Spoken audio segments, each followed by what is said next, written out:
my god. Cái gì?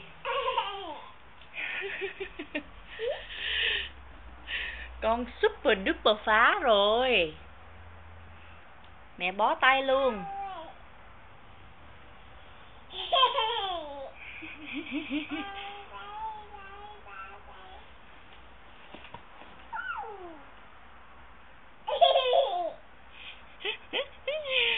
Look at this. Oh my god.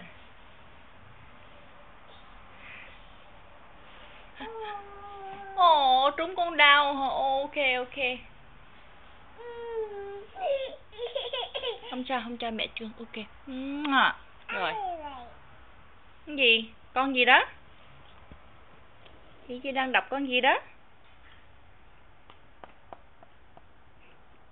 Con gì vậy ta? Con Thiên Nga.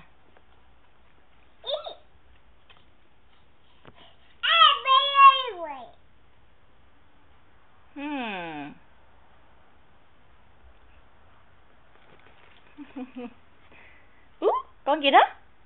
Con cá. Chị Chi nói đi, con cá nè. Cá này con, cá nè.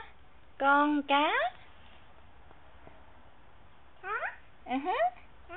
No, con đó là con chim. Chim.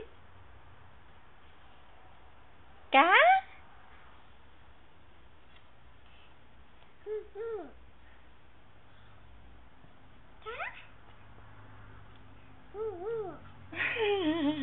No, con chim mới kêu hu hu. Này con cá đây nè. Cá. Con gì đây? Con Thiên Nga. Quẩy. Chim. Chim.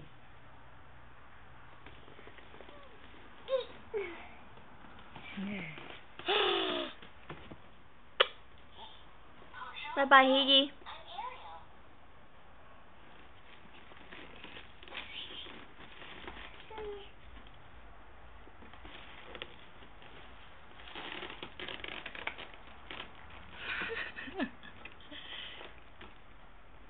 Phủi tay.